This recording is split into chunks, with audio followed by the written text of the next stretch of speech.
Aloha, everyone. Welcome to the virtual meeting regarding the Kīlauea disaster recovery related to the water supply, the water department, and the upcoming projects. Really happy to have you all here. I am Zendo Kern, the planning director for the County of Hawaii, and I'm going to turn it over to my counterpart at Department of Water Supply, Keith, for a minute, so he can introduce himself and his team. Keith? Thanks, Zendo. Yeah, Keith Okamoto, Manager Chief Engineer for the Department of Water Supply, Hawaii County. With me today, I have our Deputy, Kavika Uehara, and our Head of our Engineering Division, Mr. Kurt Inaba. Back to you, Zendo. Awesome. Great to have you guys here. Thank you for joining us. This is great. I'm going to move forward and talk about the meeting agenda here for a minute. We're going to do an overview of the federal funding and the approach to identify the projects. We're going to do a quick presentation on the proposed improvement projects. We're going to talk about next steps, and we're going to get into question and answers right after that. We'll go over the general ground rules. I'll be facilitating and moderating the meeting here. And so all participants will be muted throughout the meeting. Please keep yourself muted. If you have any comments or questions, you can enter them into the chat box by accessing the icon on the bottom of your screen. Ideally, it'd be great to hold those questions so we're getting closer to the end, but if it's on your mind, you want to put it out there, feel free. Comments and questions will be discussed at the end of the presentation. We're looking forward to that, and we'll be moderating those questions by staff. When we get to the end, I'll be kind of segueing the questions and doing the moderations. I'm not going to be answering many of the questions. It'll be Keith and his team answering those, but we'll keep things moving along. Okay, moving on to the next. So the overview of the federal funding for the water projects. The 2018 Kīlauea eruption caused about 40 million in damage to the water infrastructure, including the loss of about 14.5 miles of water lines in Lower Puna. The Department of Water Supply will receive about 30 million, or 75% of the damage assessment. From the Federal Emergency Management Agency, or FEMA. We're getting very used to hearing that name in Puna. And on the reimbursed basis to support the water infrastructure improvements. Local match of 25% will be done. That's pretty much the standard for all the FEMA projects that we're working on. These projects are eligible for alternate infrastructure projects, and they can be pursued with the FEMA funding. And that's really the extent that we're going through here, is to talk about the alternate projects that we're working on. So we're really looking forward to presenting that and moving forward. So over the course of the last year or so, we've conducted a survey trying to gather data. So as we're making these decisions, we actually are doing it from a database perspective. So we did the survey, answered many questions. Most of you on here will know. If you don't, survey can be accessed online on the Kīlauea Recovery website. We actually had a really good response through the survey. And what that showed was kind of where people moved to, what the population changes were. It also asked questions about, say, the buyout program, et cetera. And I think the biggest tell right now has been the buyout program. The survey showed about 70 to 75% of respondents saying that they were going to participate in the buyout program. And as we're tracking forward on this, and we just closing out phase 1, which is for primary residents, what we've seen is actually closer to the 95+ rate on people actually deciding to participate in the buyout. So that's showing that the survey was accurate and probably maybe understating a little bit. So in this case, it shows where people have relocated. I'm not going to go through every single one. We can have the data layer here on the left. This will also be posted on the Kīlauea Eruption website, so you can see this in greater detail. But there's a lot of folks that ended up relocating throughout different parts of Puna. As you can see, that a good amount, Paradise Park, Hawaiian Shores, and then scattered through Puna Mauka, and a fair amount of folks went to Hilo. There are also people that have left the island that are in the mainland, and yeah, so I guess about 55% of the respondents are currently on the island of the 815 total surveyed. So very mixed, but it does show that a lot repopulated in Puna, and as Puna is a bit spread out, they're all over the Puna region. Again, if you want to dive into more detail on this, it'll be on our website, and I'm happy to answer any questions. If you do around this, feel free to contact the recovery team and we'll get into it. We're going to move on to the next side of it on the approach to identify the projects. And at this point, I'm going to turn it over to Keith and his team to talk about this, get into the projects, and then at the end of it, we'll get into the question and answering. Thank you very much, Keith. Over to you. All righty, thank you, Zendo. And thank you all for joining us and allowing this opportunity for us to share with you some of the proposed projects. And like Zendo was mentioning, a lot of these decisions were made not lightly. They were based on information that we were able to obtain through working with the recovery team and the various outreach and survey information and information from the buyout. So a couple key things that we factored into making our decisions on what projects to pursue and propose. One of them, of course, they need to be eligible under the funding program. The other was to be in alignment with the overall Kīlauea recovery and resilience plan. And the beyond that, basically, we're trying to look at ways where we can provide improved resiliency and redundancy in the region. I know there's probably folks from Kapoho, and right off the bat, you'll notice from our list of projects that we are not pursuing restoration of infrastructure in Kapoho. And please understand that decision was not taken lightly. We do empathize with everyone that was affected by this event, and including the multiple properties down in Kapoho. But taking a step back, we had to make decisions based on some factors, and one of the big ones was the voluntary housing buyout program, because a water system really doesn't work if water's not being used. For one thing, it's just not prudent to reinvest that type of funding and infrastructure if water is not going to be used from not only a financial standpoint, but a water quality standpoint. So what some people don't understand is that if you have a system but water's not being used, the water in the system becomes stagnant. And to overcome that, we'd have to flush the lines, basically throwing away water, which is really not the right way to utilize our resources. So anyway, that's one component. The other component is what can we do to help invest in areas where there's potential for housing, economic opportunities for the impacted residents, the existing residents, as well as future residents of the area. And lastly, one of the things that we always have to consider is investment. We should always evaluate risk, right? So we wanted to look at projects that would have the least potential for impact by eruption again. And so for us, what we used for that was lava zone 1. So if you notice, when we'll go through our list of projects, which will happen shortly, we only have one project that actually crosses through lava zone 1, and that's the water line down Pohoiki Road.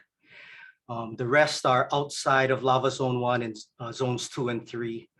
But the reason why we feel committed to proceeding or pursuing the water line on Pohoiki Road is because we understand that that's really a vital component to the boat ramp and Isaac Holly Beach Park, which have regional implications as well. So that's why we committed to that project. So if we can move on to the next slide, please. So here's an overview of the proposed projects. We have about 13 in total. So I'll give you a few seconds to kind of take a look at that.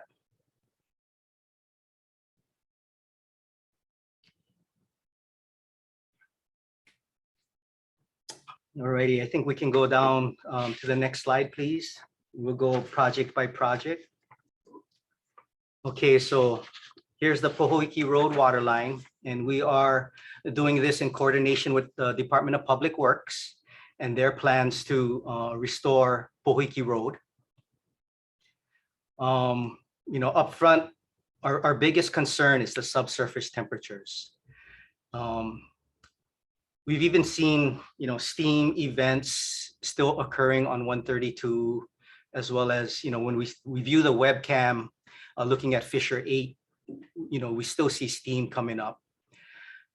But because of the importance of the boat ramp and its regional impacts, we still want to pursue this project.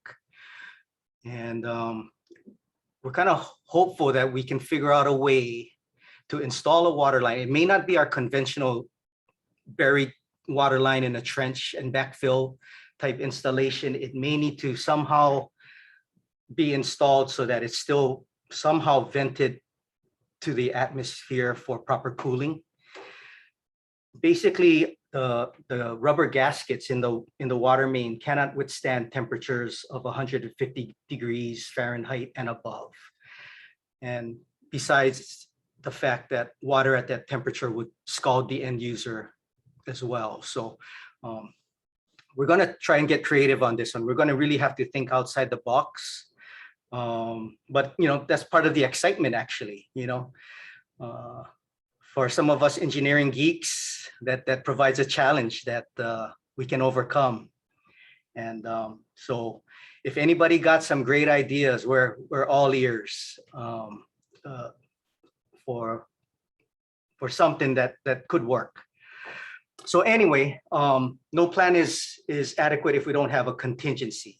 So below that is a contingency plan is basically to work with DOBOR, Division of Boating and Resources, I think with DLNR, for an offsite boat wash facility. If the Pohoiki water line absolutely is a no-go. Again, we're gonna really, it's a priority for us to make it work. So this will really be if everything fails. Alrighty, next slide, please. Okay, moving up a little bit to the town of Pahoa. This project for us will be to install another new water line through Pahoa Village, along Pahoa Village Road, as well as run a water line down the post office road from Pahoa Village Road down to Highway 130. And the intent of this project is to provide improved capacity within Pahoa town, which I believe is, economic hub for the area. And, part of this water line installation will also include improvements to fire protection for the area as well.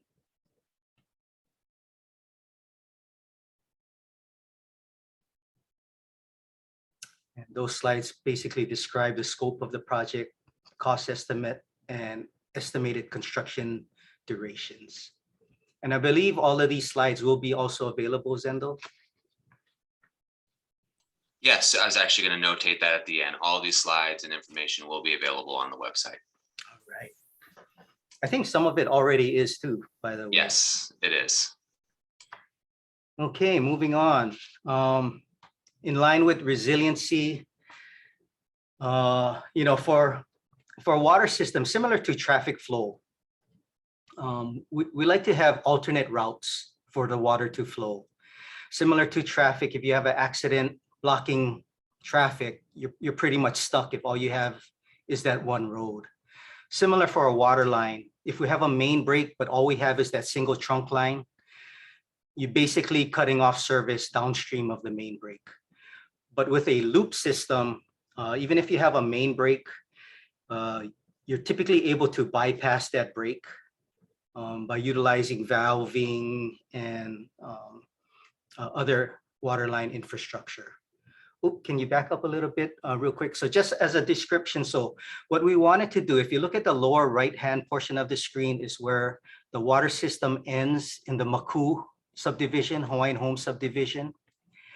It may be hard to see, but that lighter blue dash line is the existing water line.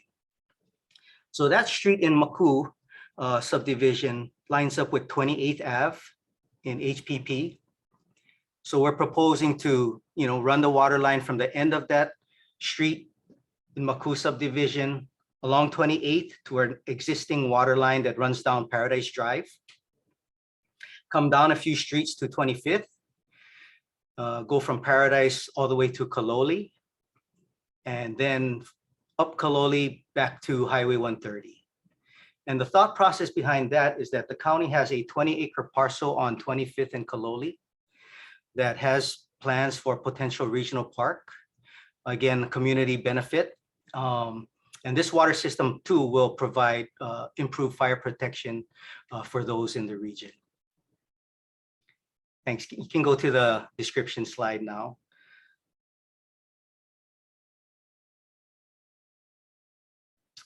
All righty. Next slide, please. Okay, this is Nana Valley. So similar situation here with Nana Valley. We're currently feeding Nana Valley subdivision with a single line, a dead end line.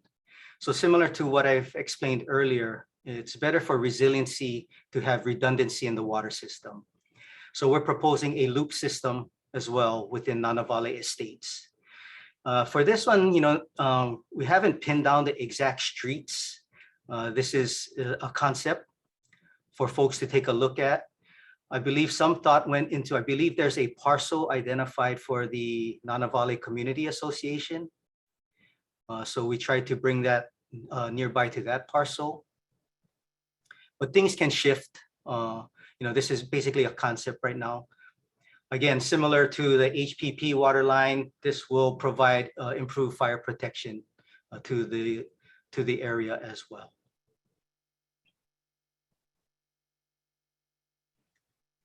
All right, and then the next slide. Okay, we'll start with the upper part of the slide and kind of move our way down to the lower part of the slide. So we're proposing a new well and tank site and transmission line, Mauka of Shipment Industrial. Right now, we only have 2 wells servicing our water system that extends from Shipment Industrial all the way up to Glenwood. We used to have 2 additional wells near the old Helco power station down at the bottom of Milo Street. But we had to abandon those 2 wells because they weren't constructed to current standards and were could be subject to subsurface contamination. So yeah, we kind of had to give those 2 wells up. So this project is really to try and recoup that capacity that we lost by abandoning those 2 wells and place it strategically in a location where we currently don't have wells. So we currently have a well at a site near Kamehameha Schools, as well as a well near Kulani Road, near Mountain View Elementary. So this one would give us a 3rd well site further north. The other benefit to additional capacity in this water system is that we are interconnected with the Pohoa water system through our trunk line down 130. So we have a robust system in Pohoa right now. We have 4 wells in Pohoa as well as 2 wells in Kalapana. So, actually Pohoa is one of our more redundant systems as far as source capacity. But even with that, we know things can happen. So these wells in this water system will serve as backup to Pohoa as well. All right, and then another project, a separate project would be a 2nd well. If you see below that is Keao Well B Phase 2. So we intend to plan the site large enough so that we have room for 2 wells. Below that is in Ola'a number 3 emergency transfer switch and Ola'a number 3 well B phases 1 and 2. So as I mentioned previously, we have 1 well at that site. We've done preliminary investigation and it was determined that we could locate a second well at that site and still have the same capacity from the existing well. So that's what we're proposing. So it'll serve as additional capacity and also redundancy should that well go down. And this project has the same secondary benefit as mentioned earlier for the Kīlauea wells of providing backup source to Pohoa, our Pohoa system.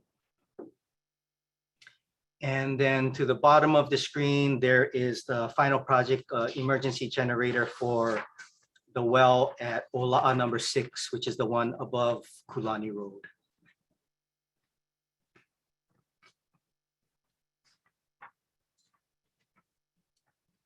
Yeah, and the next couple of slides, I believe, just have the project descriptions for those projects.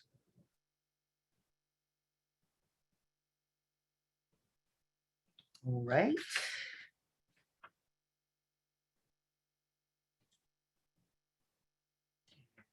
Next slide, please.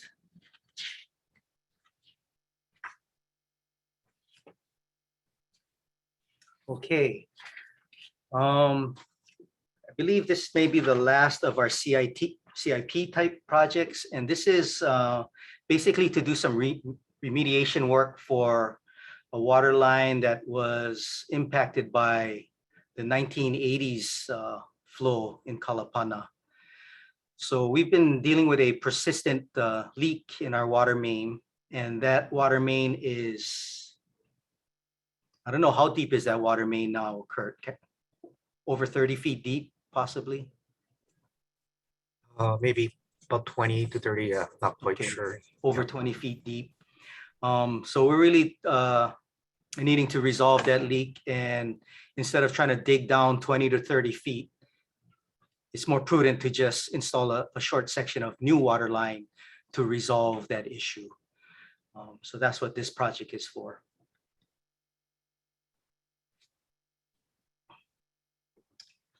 All right, next slide, please. And then we have a couple of pertinent projects, supervisory control and data acquisition equipment for our sites in the Puna region. And this will basically allow us to monitor and operate our sites remotely, check tank levels, check the status of our pumps and motors, check flow levels remotely, and just another level of resiliency and efficiency. Next slide, please. Another project is insertion valve tool. And this is a piece of equipment that we don't currently have, but it's been on our want list for a long time. And what this tool would allow us to do is basically insert a valve on a live water main. To install a new valve on a live water main now requires a water shutoff, basically. And if some of you recall the lava flow event of 2014, where lava was approaching Pohoa town, we did that on Pohoa Village Road, in fact. The lava was coming down, so we tried to install some valves so we could minimize shutoff and maintain service to as many of the customers that we could. But to do that, we had to shut them down first for a period of time where we could cut open a hole in the ground, remove a section of pipe to install a valve. This tool allows us to do that much simpler, much faster. And again, for that same intent, basically so we can provide valving to minimize areas of service disruption, if that makes sense. Next slide. And I believe that covers it for our projects. So the next steps, maybe I'll turn this back to Zendo and the recovery team. Sure. Thanks, Keith. Thank you very much for the presentation and putting all the work into creating the slides and everything. It's really great to have the visuals and plus some estimates around it. So, the next steps will be to refine the alternate infrastructure projects as we're talking about right now. So as part of that process of refining those, finalize the estimated budget, scope, and preliminary design on the alternative projects and submit those for FEMA review. Once FEMA completes the review of the projects, including an environmental and historic preservation review, FEMA will issue the notice to proceed on the above projects, and then DWS can proceed with the designs, subsequent bids for construction, and then DWS completes the construction. This is basically the same process for all of the FEMA projects, all the recovery projects. So getting a lot of time with FEMA. Okay, next slide. I think we are done with this part of it, and we will get into the questions and answers. Awesome. So I'm going to read some questions from the chat box, and if you'd like to raise your hand on the bottom of the screen, there's a button for reactions. You press that button, it'll say raise hand. If you press the raise hand button, like I'm going to do right now, you'll see the little hand on the upper left corner of my screen. I'll put down the hand, and then feel free to answer the ask your question. I'm gonna not get into so much comments, but get into the questions. Okay, so from Nancy C first, Loa, how are the water lines fed to the resorts over the lava fields on the west side? Keith, hand that over to you. Alrighty, yeah. So, basically they're installed per our typical water line installation, which is a trench installation and backfill. Of course, the big difference is, we're not dealing with any elevated subsurface temperatures over there. Those conditions over there have had a chance to cool down. So that's the big difference. Thank you, Keith. Next question is from Tiffany Edwards Hunt. Are there any other existing water lines in the DWS infrastructure that are located in Lava Zone 1? If so, is that going to be the precedent that you will not restore any DWS infrastructure in Lava Zone 1? Okay, sorry, the screen just shifted on me. Lava Zone 1 in the future of volcanic activity or other natural disasters. And then I guess I'll just read the whole thing. You can see it in there too. And to Nancy's question above, if there is a lava flow anywhere else on the island, IG Hualalai, will the DWS take the same position it is taking with Kapoho? Very likely to, yeah, both of those questions. Again, if there's opportunities, if there's systems that we inherited that's already in Lava Zone 1, we're dealing with those. But now if lava covers it, we'd be really hard pressed to reinvest back into Lava Zone 1. We'd be hopeful that there's other additional opportunities by the federal funding agencies to provide ways to reinvest outside of Lava Zone 1. But yeah, bottom line is highly unlikely that we would reinvest into Lava Zone 1 after a lava inundation event in the future. Thank you, Keith. And then the final question from Tiffany is, and what about the agreements that have been made to the community members that partnered with DWS to put in the infrastructure? Is there any reimbursement to Kapoho water users planned for this infrastructure that won't be restored? Yeah, that's a tough one. And, I'm not sure what agreement people have been referring to. As with all infrastructure that is installed by private parties at their cost, dedicated over to the department and the water board to operate and maintain. There's no agreement that goes over with that dedication. But that's something too that we would consider as far as maybe not reimbursement, but should some of the residents choose to relocate, some of the other connection fees is something that we could consider waiving. I don't have the authority to do that unilaterally. It's something I would have to take to our water board and ask for a resolution of some sort. But that would be something I would support,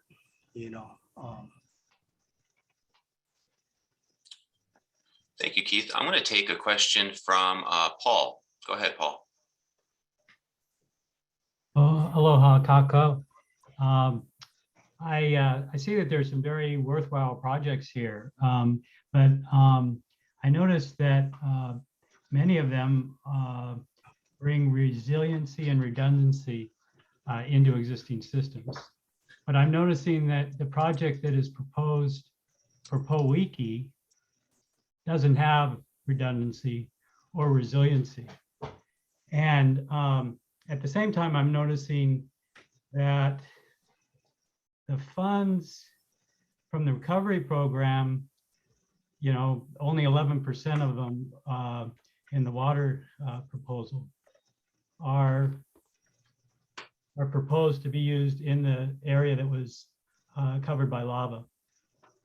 And I understood that FEMA had a rule that the buyout funds had to be used for buyout and not for the existing area. But now it looks like that decision is being used to justify moving other funds out of Lower Puna. For example, you know, people are moving to other areas, therefore we need to move funds there from the recovery. So what it seems to be happening, I don't know if it's intentional or not, but it seems like Lower Puna is being milked from the funds that were there for recovery to go to other areas. And granted, they are worthwhile projects. They, you know, but those projects should have been funded another way anyway. So I guess that's my concern, that there seems to be a trend where the funds are flowing outside of Lower Puna, and there isn't the same commitment to resiliency and redundancy as there are for the other areas. Thank you.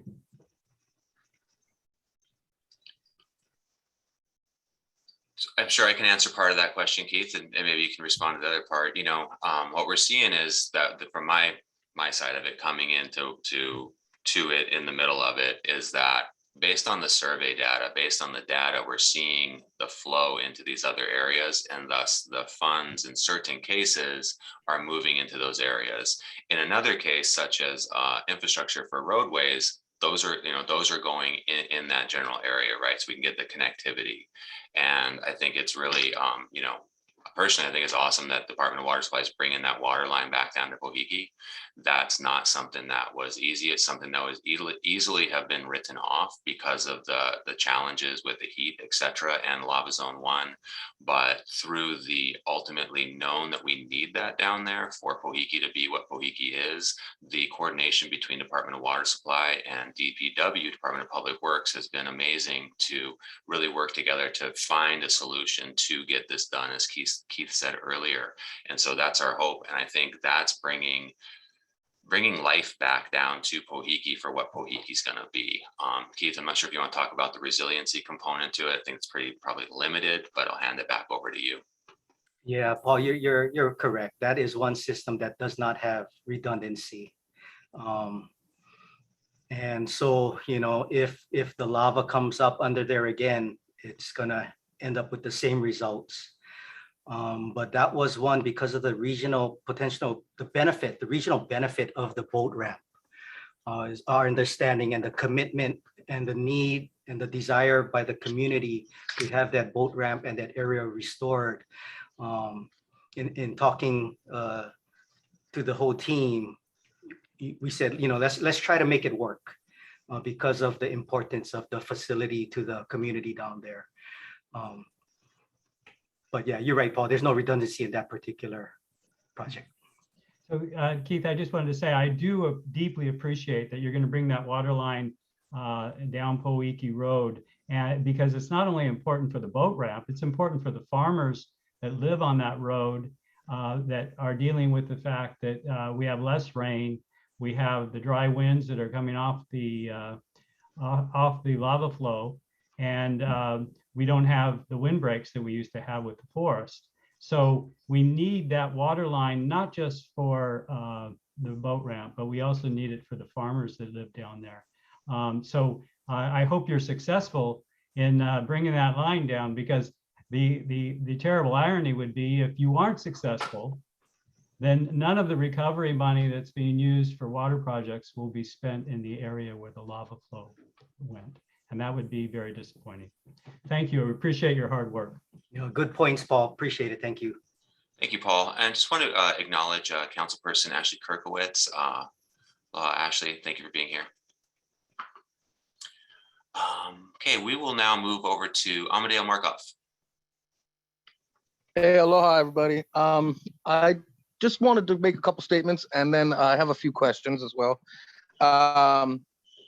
One, I know that the county claims that the buyout program has a 90% participation rate, but you know, I'm vice president of Lower Puna, and I'm also the president of Pohoiki Main Street, and our numbers aren't squaring with that. A lot of folks have applied, but have no intention of actually going through it. So it appears that there's going to be more people down in that area after the buyout program is completed. And so it seems premature to make decisions about what infrastructure to restore, given the fact that we don't actually know how many people are going to be in the area impacted after this is all said and done.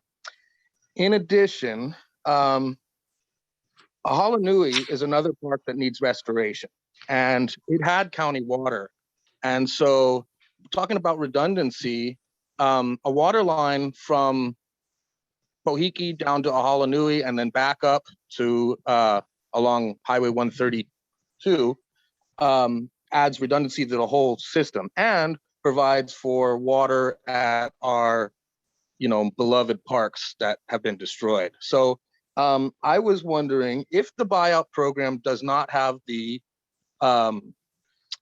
utilization numbers that the county is predicting, are these projects going to be revisited, these impacted areas?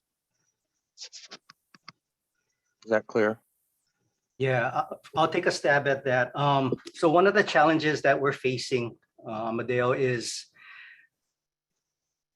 one that we have the information that says otherwise. You know, if the information was opposite, if it was confirmed that 90% was going to stay, then of course we'd be making different decisions at this point.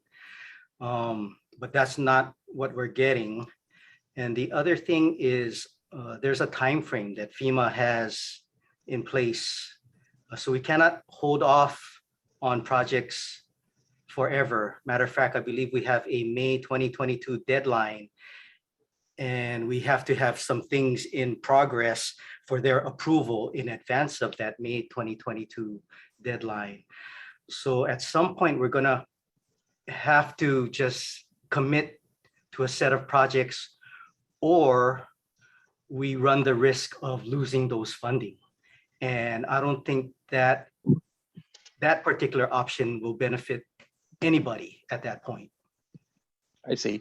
Well, is there a number of residents that would warrant looking, you know, at bringing water infrastructure back to Lower Kapoho in that area, and Ahalanui too as well? Ahalanui is a huge facet of this. Yeah, for us, we'd probably look at the amount of customers, and it's got to be guaranteed, because we can't spend tens of millions of dollars down there and have a system that doesn't flow. That just is not going to work water quality wise, and is basically going to be a system that's underutilized, and you know, we won't be able to benefit the amount of people we could be benefiting, I guess, ultimately. I don't have much information on what we served at Ahalanui at this point. And just real quick on the numbers, basically for phase one, which is the primary homes, we have over like 100% participation. We estimated around 300, and we're going to be over the 300. And it's not just something that you just put your name down and say, I want to be on the list. It's actually a process for folks to go through. So, you know, we've had 2 people drop off. So far the numbers are tracking, and from everything that my checkups on the team, people are working towards doing this. So even if some fall off, it still looks like it's clearly going to be in the 90s in the percentages. I know you have more. Yeah, that's contrary to what we're hearing down here on the ground. But I mean, you have access to better numbers for sure. But I would be surprised if it's 90%, honestly. And I appreciate what you guys are doing, but I really think that the idea of taking the bulk of the funds out of Lower Puna is wrong, morally wrong, and I think it needs to be revisited. Thank you, Amo. Okay, Nancy? Paul and Amo, could you both unraise your hand? Thanks, unless you have additional questions, then you feel free to re-raise it. Nancy, unmute and you can go ahead. Aloha. So my understanding is that, can you hear me? Yeah, I'll go to Nancy Seifers first, and then I'm gonna go back up to Nancy. Sorry, I'm gonna butcher your I could last just name. be NZ. That's Oh, fine. We're both NS. How cute.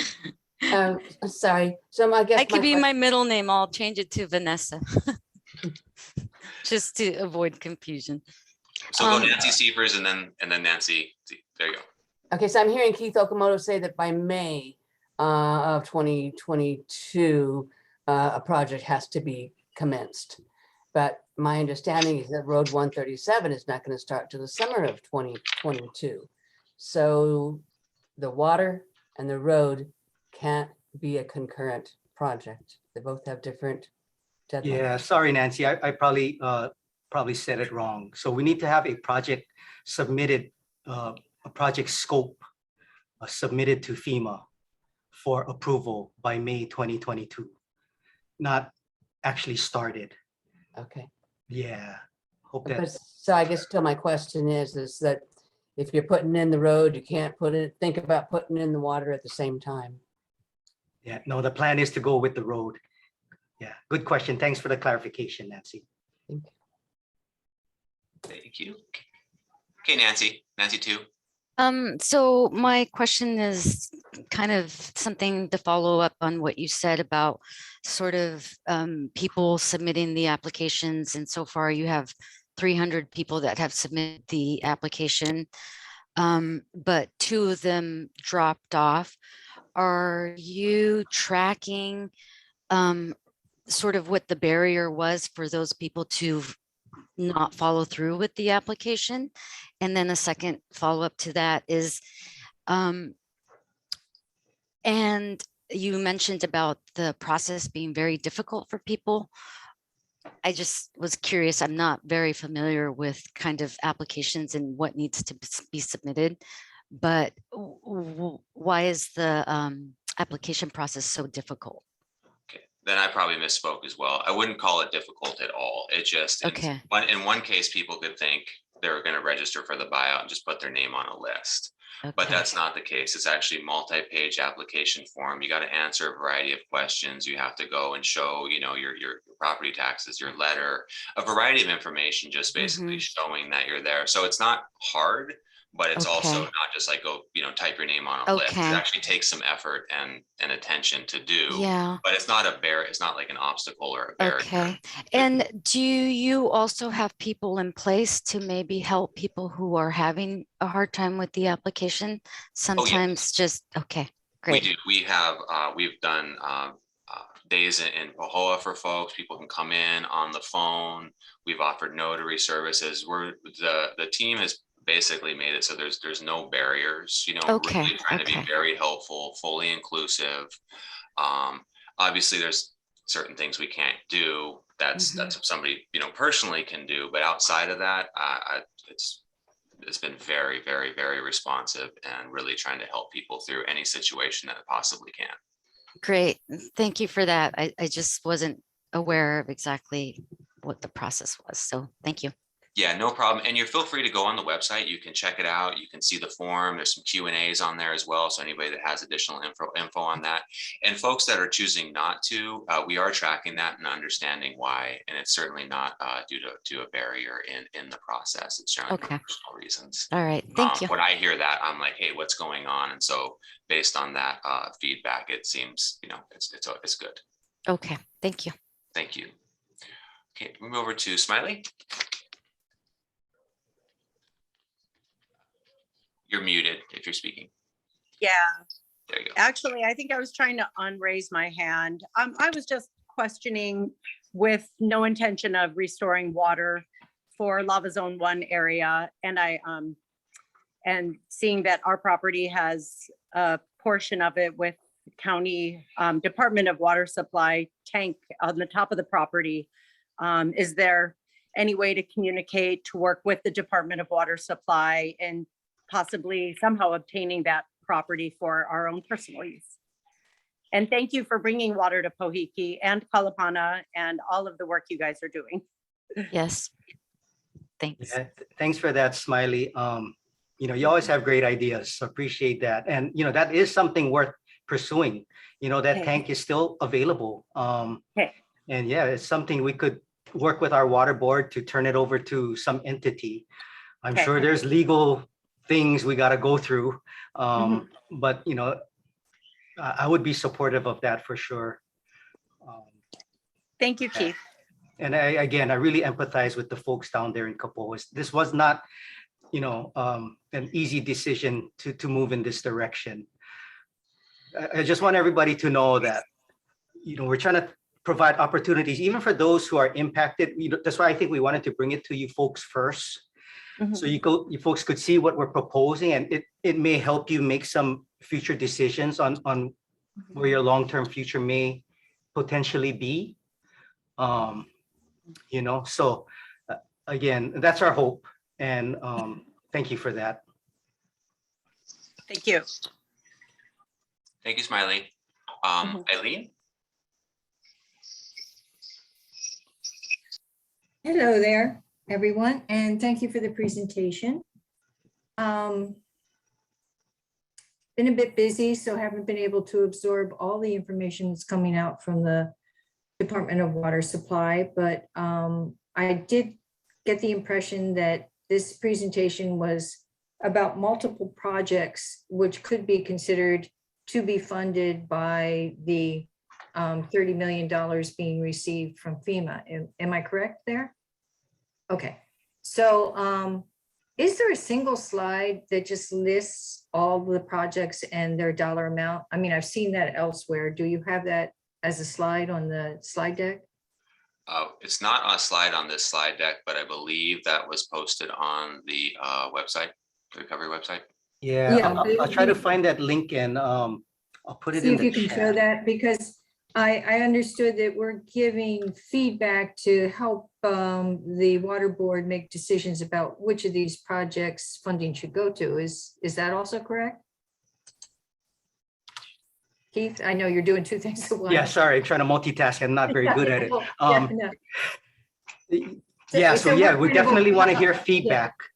Like in terms of prioritizing the projects. Right, that'll help okay. too.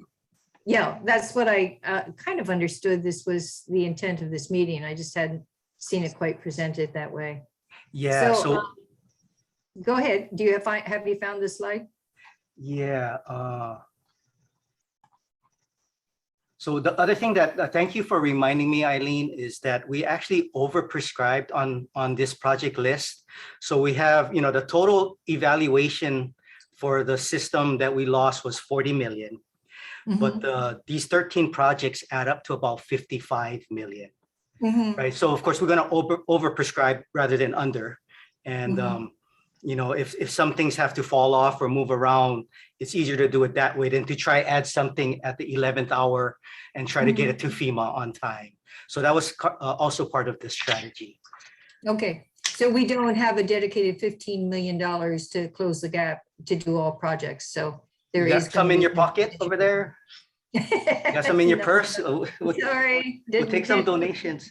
Can't close the gap. Okay, Yeah. so that's helpful information. And running a water company, I get it. You can't run a water company without customers. And we're getting more and more and more all the time. So challenging to keep a water company going. So with that said, I was interested in the improvements that you're doing in both Nanavali and HPP, being somewhat familiar with the Nanavali poorly designed water system with service lines that run 2,000 feet. Is the work that you're going to plan to do in Nanavali, will that help those customers who are still on that one main line that runs down the boulevard that do have service lines that run a quarter mile. Will that help them get serviced? I'm just not clear on how that's going to play out. Yeah, so you're completely correct, Eileen. That is not an ideal water infrastructure. But yeah, that our proposed improvements will help with that situation, as well as provide a loop system. We haven't pinned down exact roads, but I believe the map is available online, and I believe this slide deck will also be made available online with some additional information. So yeah, if you can take a look closer and give us Okay. some opinions on that, would appreciate it. Okay, it's not the hood that I'm most familiar with, but I would be happy to do that. I do have some knowledge. And our fire hydrants being included in that dollar amount, will they be added to the system? Yes. Okay, because currently both. they don't have. Yeah, for both And- Nana Valley and HPP. Oh, so with HPP, the water line you're putting in there will include fire hydrants as well. Excellent. But it still only covers the top little bit of HPP. Yeah, okay. Getting further along, we're having a lot of homes burning down for other reasons. Seems like we have a lot of arsonists in the community these days. So it's nice to have fire hydrants around to protect those homes that are nearby. All right, that kind of summed up my question, and I'd just like to look at that list and see if we could have a prioritization exercise with that list, what people feel needs to be, top of the list to the bottom of the list, because you're going to be facing some tough decisions since you don't have all the money. That would be a nice way to present. Okay, thank you. Thank you, Eileen. And we've had multiple links posted in the chat for folks that have access to additional information here. So feel free to click away. Can I give me one moment? This question. So Tiffany, I know you got some comments before this one. If you'd like to speak to it, no worries. Otherwise, I'm going to start more where the questions are. So I guess. Will the county invest in Kapoho Kai Road restoration? At this point in time, the county would not be able to commit to that. DPW is working really tightly with what the scope is right now and seeing what potential alternate projects may be there, but the likelihood of that is probably quite low from my knowledge of that. This one to Keith, will DWS consider the infrastructure plan? Will DWS consider the infrastructure plan after Highway 137 infrastructure is in place and Kapoho Kai is restored? Yeah, so again, I'm going back to some of our factors that pushed us into the direction that we came up with our proposed projects. And one of them, again, is the results of the buyout program. So even with 137 being restored, that still doesn't address a water system that doesn't feed adequate amount of customers. So yeah, even with 137 going in, sorry, I'm making it a long answer to a short question. But no, we don't have plans at this time. Thank you for that. And to Eileen's point, if you look up further in the chat, we are hosting an input survey on water infrastructure and other project proposals. Please share your thoughts here. There's a link right there. Maybe Lava Recovery team, go ahead and post that again at the bottom of the chat, just so people have to scroll less. Thank you. Kanoe, we'll move over to you. Mahalo, Zendo. Aloha, Keith, Kavika, Kurt. Good to see you guys. Hey, Kanoe. I'm so sorry I missed the presentation in the beginning, so I would try and get caught up. The 13 projects that you mentioned, are they already some of these projects that were already part of some of the CIP projects for the Department of Water Supply, or are these brand new projects that we're talking about? Maybe one or two might have been on our proposed CIP list already, but the vast majority is additional projects. Yeah. Is that correct, Kurt? Yeah, just one actually, the Ola. Ola number 3. Yeah. Yep.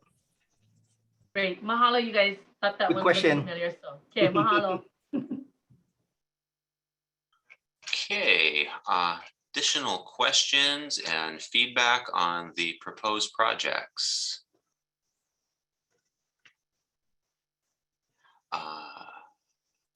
Matt, do you want me to read this or would you like to speak to it?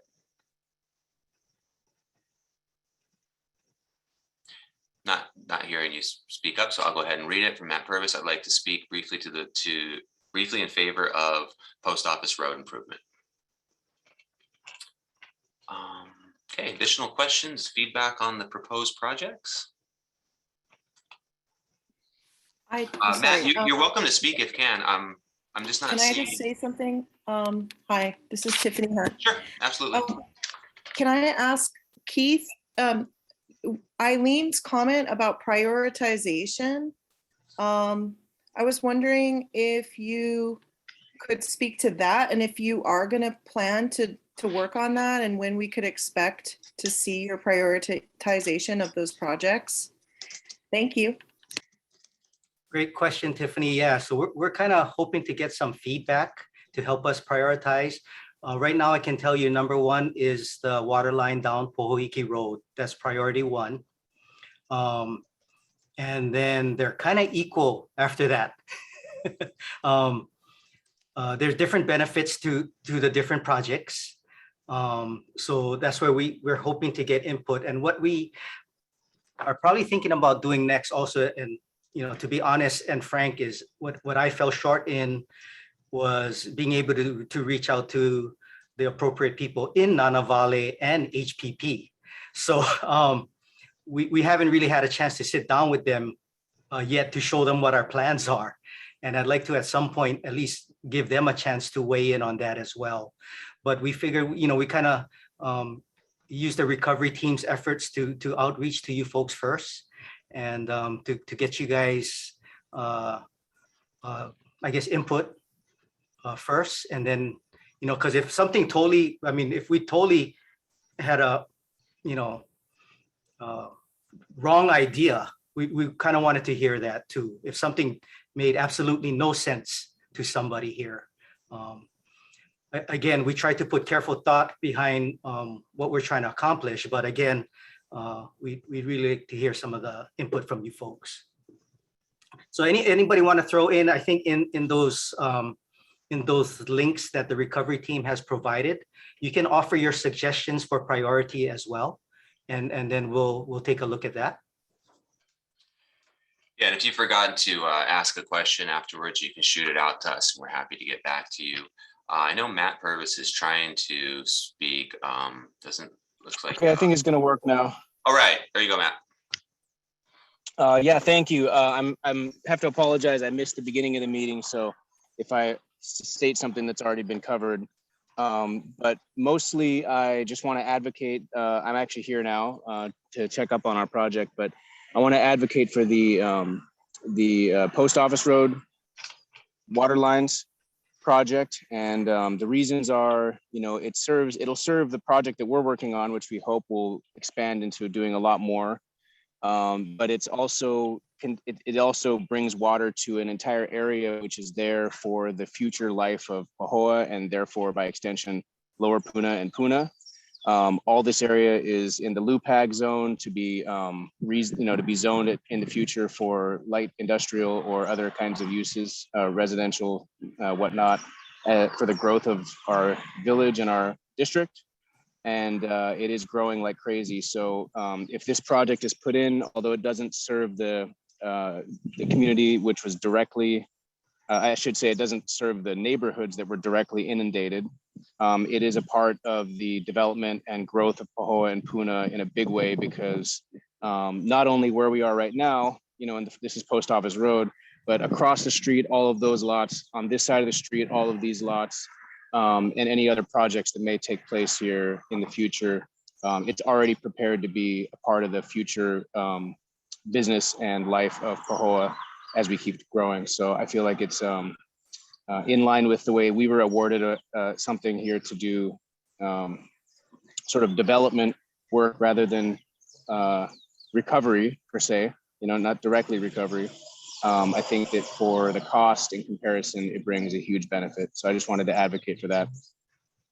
Yeah, so what we did mention in early on, Matt, was that, the thought process for our decisions on coming up with this list of projects was um, opportunities for both housing and economic development for the bigger region, knowing that it could help even those that were directly impacted, by the lava event. So that was the thought process. So thanks for reiterating that. Thank you. Yep. And just the last thing is we're directly on the highway. So whatever we do here is the face of Pohoa for millions of visitors per year.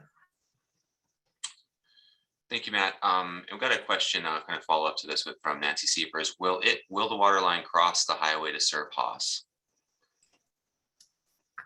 Currently, no. I think we're just keeping it within the Pohoa side of the bypass road. That's the current scope of the project. And to be honest and quite frank, for those of you tuning in, yeah, there's additional challenges once you cross state highways, and that might put a little kink in the plan. So we're stopping it short.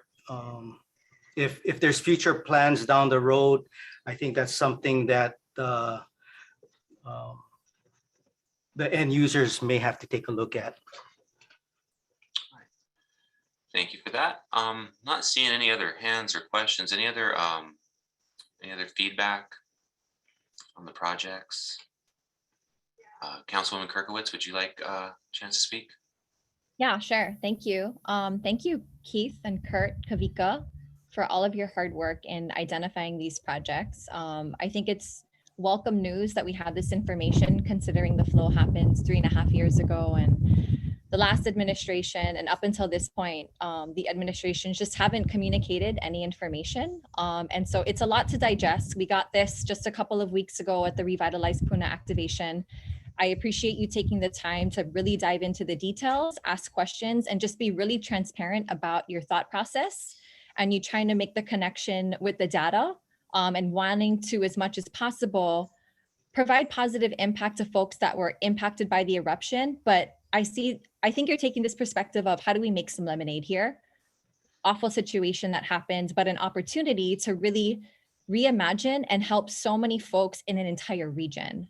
And so highlighting projects like Pohoiki that have the opportunity to be this real connection point, gathering place for community, going to places like HPP where a lot of folks have relocated to, and bringing water there would be really significant, helping with development of the park, as well as the economic development center right across the street that has been on the books for a number of decades.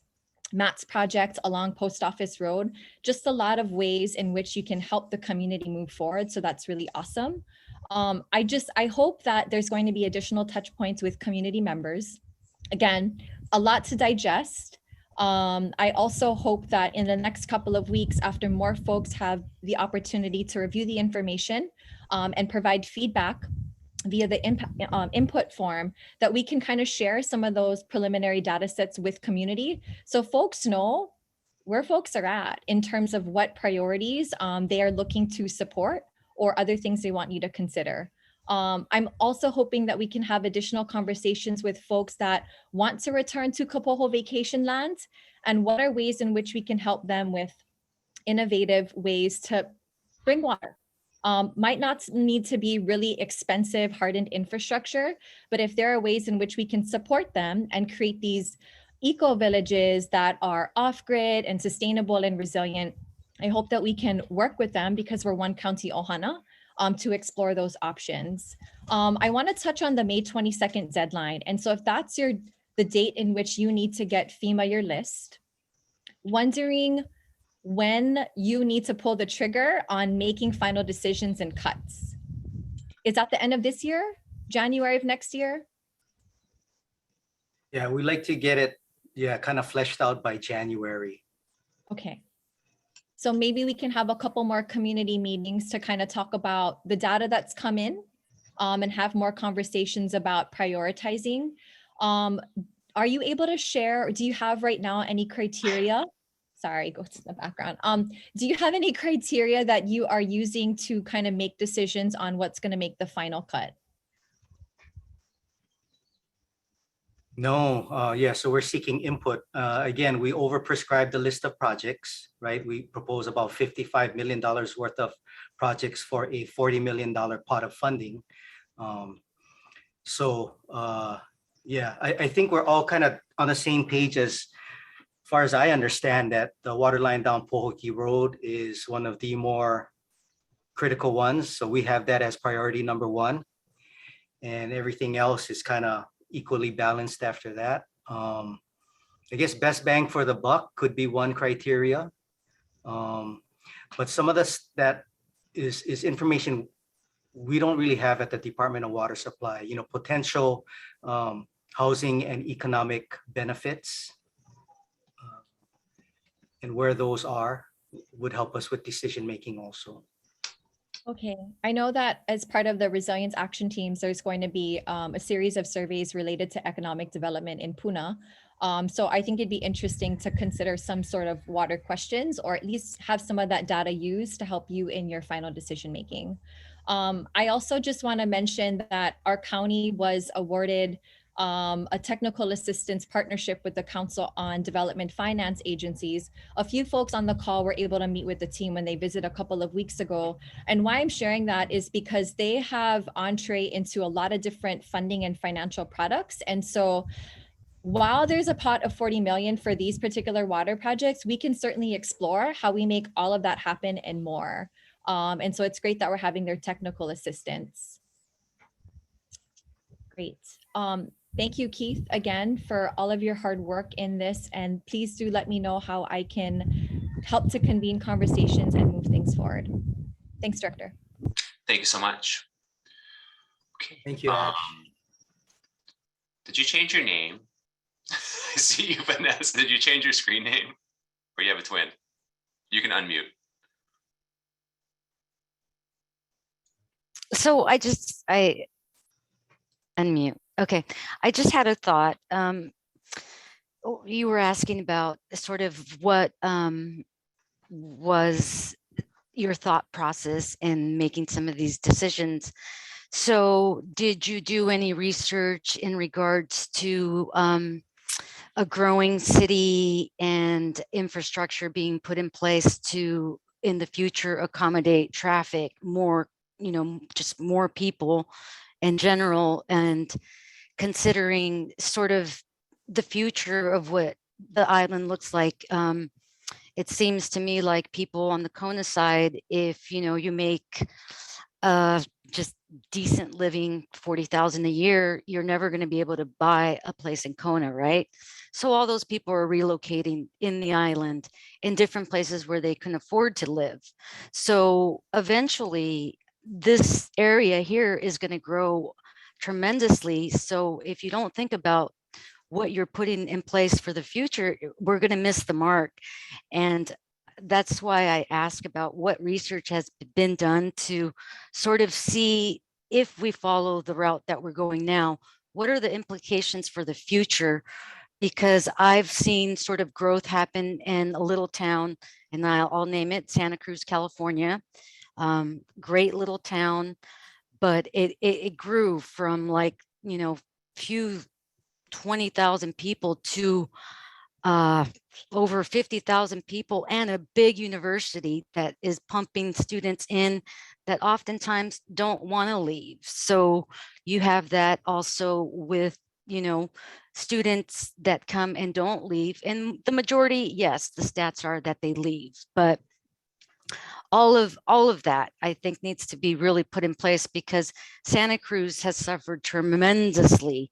And that's where I'm from. And we often griped because we saw the change, and the change wasn't necessarily, there was positive and negative, but the growth really sort of, I don't know, you know, we didn't have traffic before. When growth came, people started spending an hour when you just commuted 10 miles, which sounds outrageous, but that could happen here too. If all of these things that are being put in place, we're not thinking about that, I think we got to slow down and really step back and kind of, this is kind of new. You want feedback of, you know, how we can go about it. And I think not knowing where we're stepping, we kind of have to get some help and see what other people did. We learn. Thank you very much. To be back. Keith, you have any response for that? It's been. No, I was going to kick it over to you. Sounds like some kind of regional plan. Yeah, I mean, any of this is challenged. Puna's growing. It's a very large area. And so I think what we've seen here through DWS and collectively is trying to spread that out throughout the areas that are being impacted and the areas that were impacted by people moving from the Puna Makai region into these areas. So it's with anything in Puna, it's challenging again because of the geographical area. So that's kind of the methodology around that. And then again, pulling the feedback from folks. So yeah. And can I'm sorry to hijack this thing, but I just have one important thing to say. I work for UC Santa Cruz remotely here in HPP is where I live. And I just, I'm learning a lot about new sort of stuff that's out there at the cellular level that's just, cutting edge research of what sort of trauma that we've experienced here does to somebody. And then to not necessarily have people that you look up to as the higher ups in your community, to not see the potential that could also cause to the people in the area. So with that, you breed negativity and it gets internalized in at the cellular level. And if it doesn't get rectified, it gets passed down and passed down. So it becomes a generational and then an ancestral line that carries that baggage. So I know it's a lot to drop on this, but it has to be said. Yeah, I'm gonna take this opportunity, no offense, Vanessa, but we're specifically talking about recovery funds from FEMA for the infrastructure that we lost during the eruption. So this is, that's the scope of the frame of this particular conversation. But it's all interconnected, yeah, right? I get that. So that's another different discussion. Right. So I just wanted to bring it up. Appreciate it. Just wanted to bring it up. Thank you. I was gonna pause it, but just for the sake of trying to be there, we'll leave it at that. Okay, we're gonna go to our two final questions. One was from Amadeo. Are there plans to get a volcanic study by USGS to address what the actual risk is in lava zone 1, specifically Kapoho? I don't believe there are any firm plans in place right now, but we're happy to follow up on that. And then the last question will be Kanoi. Mahalo, Zendo. Mahalo, Keith, Kavika, Kurt. Mahalo again to all of you for all the wonderful work that you guys are doing to ensuring that we have Vai for our people, because I think going back to what Vanessa is sharing is Vai is the key, right? Kane ka Vai ola, Vai is the source of life for all of us. So to us, right, it's living aloha. So I aloha each and every one of you so much for what you guys do, because if there's anything that makes us unique on who we are and why we are so resilient, coming from the Puna community, is because we live aloha. That's why. So I want to mahalo you guys for this opportunity. And I think in regards to prioritization, the fact that you guys are willing to listen to the community to help with prioritizing projects for water infrastructure, super appreciate you guys doing that. Because I think a lot of times, right, when it comes back to us as the user or the consumer, we only hear about the projects after the fact. So appreciate you guys actually involving us and engaging us in these kinds of decision-making processes. And so, I know the Google form and that survey is going to be one, but certainly if I can ask you folks, if there are ways you guys can go out and do some listening tours, engage with the community in the community at times, I think it'll be really great for you folks to hear from the people, the boots on the ground, to really have a chance. Not everybody, this is Puna, not everybody get Wi-Fi. Not everybody can get a computer to see you guys. So if you guys can make the effort to please come into our community and share what you guys are doing and get mana'o that way, I think, the more engaged our Puna community can be in this process, I think you guys will have very solid projects where community will come out and support what you guys are doing. So mahalo again. Mahalo, Kanoi. Any assistance in that regards from anybody to help us outreach to, groups of folks, we'd appreciate. But yeah, thank you for that. Definitely, that's the plan. Yeah, thank you for that very much. And we are ramping up on, communications and really just trying to be, more connected, outreach more, provide more information in different formats as well, so we can try to really be more inclusive. And it's, communication's always challenging, but we're going to continue keep pushing forward and doing that. I know we'll have the next Revitalize Puna meeting we're planning to have in person.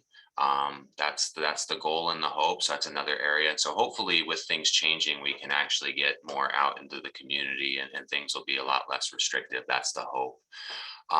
So on that note, we will go ahead and close out this meeting. Really appreciate everybody's input. Please fill out the survey. Look at the links there. Lots of information on the website, more information coming. And again, really appreciate everybody's time and attention to this, and have a wonderful, wonderful evening. See you all soon. Aloha. Aloha, mahalo. Thank you, everybody. Mahalo. Thank you for listening.